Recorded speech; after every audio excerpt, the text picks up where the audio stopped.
میرا نام نجمہ روزی ہے، نجمہ یوسف بھی کہتے ہیں مجھے، اور میرے والد صاحب جو ہیں وہ جناب نگر کے رہنے والے تھے، اور اس سے پہلے جو دادا تھے وہ قادیان سے بلونگ کرتے تھے۔ تو میرا جو سٹڈیز ہیں وہ ایکچولی والد صاحب جو ہیں وہ جماعت سے اختلافات کے بعد جو ہے وہ جماعت چھوڑ کے تو چنیوٹ میں شفٹ ہو گئے تھے، تو چنیوٹ سے سٹارٹ ہوئی تھی، وہیں پہ میں نے میٹرک کیا۔ اس کے بعد جو ہے وہ میں نے اسلام آباد سے BCS کیا۔ ہماری فیملی میں سب سے پہلے میرے والد نے اسلام قبول کیا تھا، اور اس کے بعد جو ہے وہ میرا نمبر آیا، اور پھر مجھے دیکھا دیکھی خاندان کے آلموسٹ 200 لوگ جو ہیں وہ قادیانیت کو ترک کر چکے ہیں۔ میری اسلام لانے کا سبب جو ہے وہ بیسکلی میرے والد صاحب کی شہادت بنی، کیونکہ والد صاحب جو ہیں انہوں نے قادیانیت چھوڑ دی تھی، اور وہ قادیانیت کے جو ہے پردے فاش کر رہے تھے ان کی، کیونکہ بہت ساری چیزوں کو وہ جان گئے تھے، وہ اسپیشلی مرزا خاندان کے اور MDO کے جو ہے وہ کیسز لیتے تھے۔ تو جو شخص بھی ان کے اندر گھس جاتا ہے وہ ان کی حقیقت سے واقف ہو جاتا ہے۔ تو میرے والد صاحب کی جب شہادت ہوئی، اور کیونکہ ہم یہ جانتے تھے کہ یہ سب کچھ جو ہے چل رہا ہے، اور والد صاحب نے بے شمار دفعہ خاندان کے سبھی لوگوں سے، اپنے بچوں سے اس بات کا اظہار کیا تھا کہ مجھے قادیانی جماعت بہت جلد مروا دے گی، اور بالکل ایسا ہی ہوا۔ تو پھر ہمارے لیے یہ بات جو ہے وہ انتہائی امیزنگ بھی ہوئی اور تکلیف دہ بھی، کہ ایسی پرامن جماعت جو کہتی ہے کہ جی یہاں ہم صرف محبت کرتے ہیں اور نفرت کسی سے نہیں کرتے، جس طرح ہمارے والد صاحب بتایا کرتے تھے کہ بے شمار لوگوں کو یہ مروا دیتے ہیں، اور جو ان کی بات نہیں مانتا ان کے ساتھ یہ انتہائی تکلیف دہ سلوک کرتے ہیں۔ تو وہ چیز ہمارے سامنے کھل کے آ گئی، اور اس کے بعد جب اس کو میں نے اسپیشلی فالو کرنا شروع کیا، اور اس وقت میں ابو ظبی میں مقیم تھی، اور میں نے یہ چاہا کہ میں جا کے دیکھوں خود، کہ میرے والد ایک بات کہتے تھے اور ہمیشہ سے کہتے تھے، وہ اب ہو بھی گئی ہے، تو کسی بھی طریقے سے میں جا کے اس کیس کا اینڈ دیکھوں کہ آخر یہ کیوں ہوا اور اس کے اسباب کیا تھے، والد صاحب نے ایسے کیا کیا تھا کہ ان کو اس بری طرح سے بروٹلی مرڈر کروا دیا گیا۔ یعنی پورے پنجاب میں مجھے نہیں لگتا کہ اس طرح سے کسی کو مرڈر کیا گیا ہو کہ ان کی کمر پہ پیٹرول چھڑک کے سرگٹوں سے داغا گیا، ان کا ایک ایک دانت توڑ دیا گیا، ان کا جبڑا توڑ دیا گیا،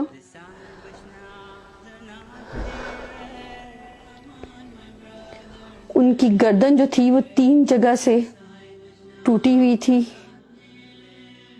ان کی بیک بون جو تھی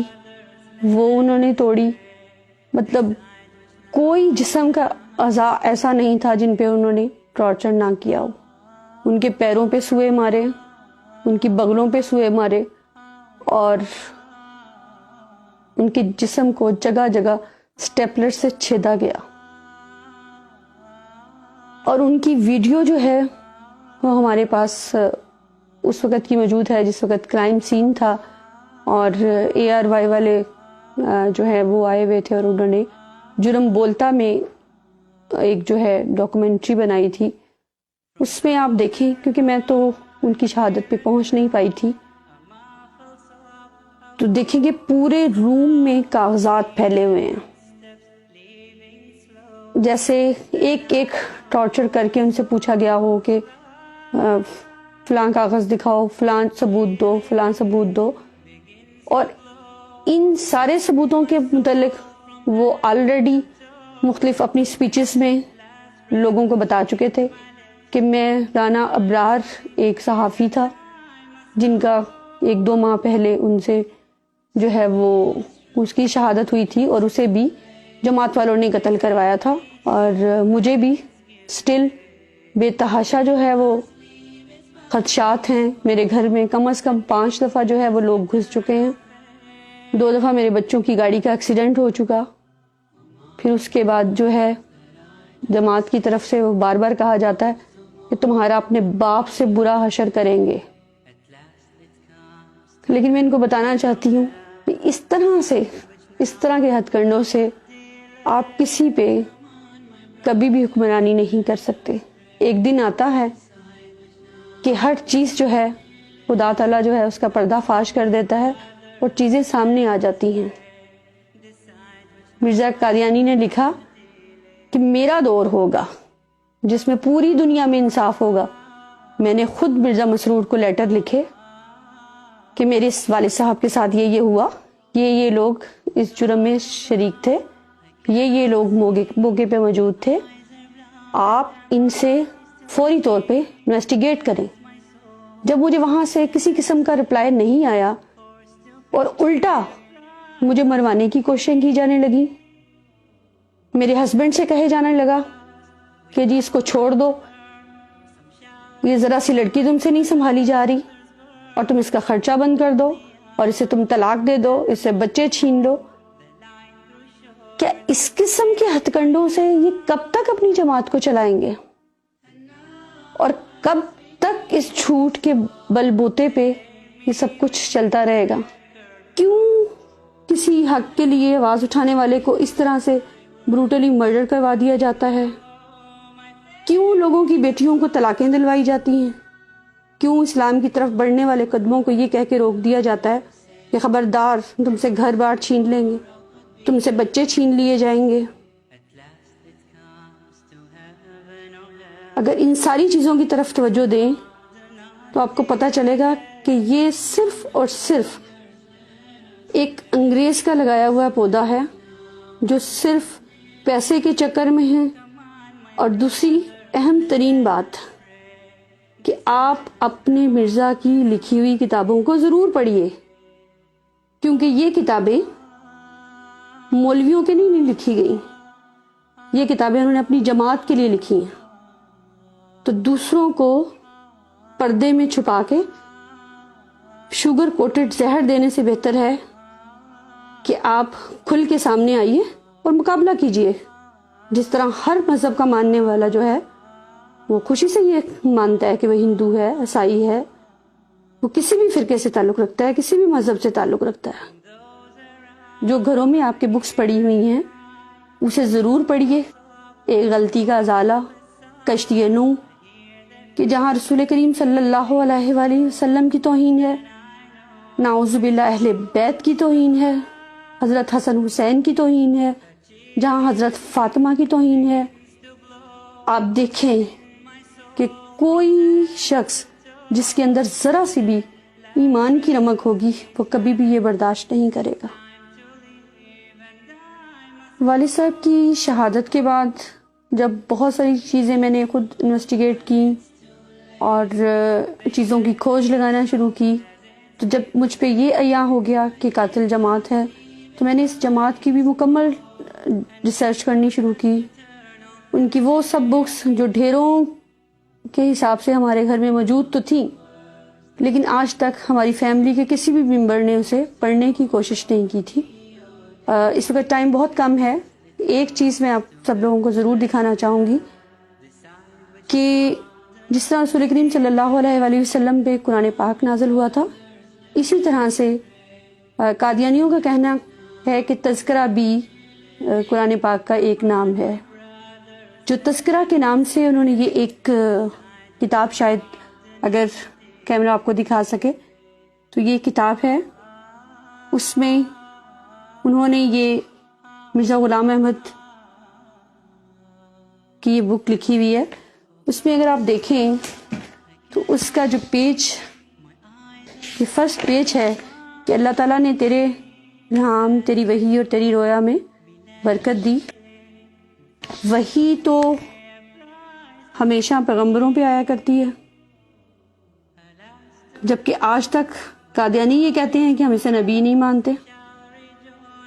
اور جسے نبی ہی نہیں مانتے اس کے بارے میں یہ پیس بی اپون ہم لکھتے ہیں. یہ تمام احمدیوں کے گھروں میں یہ ڈیفینیٹلی موجود ہوگا. اٹھے مہربانی کر کے ایک نظر اسے دیکھنے کی کوشش کریں کہ کیا آج تک پیس بی اپون ہم نے رسول کریم صلی اللہ علیہ وآلہ وسلم کے علاوہ کسی کے لیے بولا یا سنا تو کیوں ہم یہ کر کے شرمندہ نہیں ہیں اور خدا سے معافی کی طلبگار نہیں ہیں اور اس کوشش میں نہیں ہیں کہ اس گندگی سے نکل آئیں جو انہوں نے صرف اور صرف پیسہ کمانے کا ایک ذریعہ بنا رکھا ہے. اور میں نے جب گھر چھوڑا تو آپ یقین کریں کہ مجھے بالکل اندازہ نہیں تھا کہ مجھے کہاں جانا ہے, مجھے کہاں رہنا ہے. میں نے بچوں سے یہ کہا کہ آپ لوگ ظاہر ہے بہت عالی شان زندگی کے عادی ہیں, تو اگر آپ ڈیڈی کے پاس رہنا چاہیں تو مجھے کوئی اعتراض نہیں ہوگا. لیکن الحمدللہ میرے بچوں نے یہی کہا کہ نہیں, ہم آپ کے ساتھ ہی جائیں گے, ہم پڑھنا چھوڑ دیں گے لیکن ہم آپ کے ساتھ ہی جائیں گے کیونکہ آپ کا مقصد سچا ہے اور اللہ تعالیٰ اس میں برکت دے گا. مجھے بڑی حیرت ہے, میں نے یہ زندگی کبھی بھی نہیں دیکھی تھی. ہمیشہ ایک عالی شان زندگی گزاری, اچھے سے کھایا پیا, گاڑیوں میں گھومے پھرے, اور بس اس کے علاوہ کسی چیز کی نہ ضرورت محسوس ہوئی تھی اور نہ ہی کوشش کی تھی. جہاں والد صاحب کی شہادت نے بہت بڑا صدمہ دیا, وہاں ہم سب کو ایمان کی روشنی سے بھی منور کر گئے, اور ایک ایسا ایمان کہ مجھے تکلیف ہوتی ہے یہ سوچ کے کہ ہم اس کفر میں گرے ہوئے تھے اور سب کو ادنا اور خود کو بہت اعلیٰ سمجھتے تھے کہ ہم بہت زبردست لوگ ہیں, ہم 73واں فرقہ ہیں. جب ہم اللہ کی طرف ایک قدم چلتے ہیں تو اللہ تعالیٰ کس قدر ہمارے قریب ہو جاتا ہے اور کس قدر جو ہے ہم پہ اپنے کرامات کرتا ہے, یہ مجھ سے بڑھ کے کوئی نہیں جان سکتا. اور میں بہت پرسکون ہوں اور خوش ہوں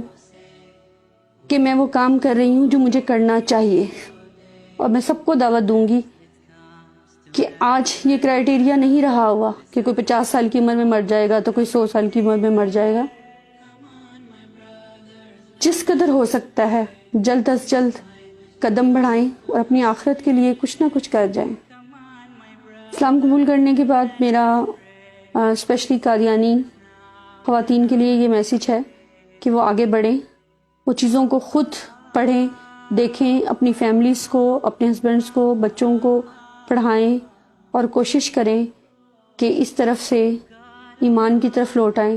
شاید میرا کوئی لفظ یا میری کہی ہوئی کسی بات سے کوئی قادیانی کفر چھوڑ کر اسلام کی طرف راغب ہو جائے اور اندھیروں سے روشنی کی طرف آ جائے.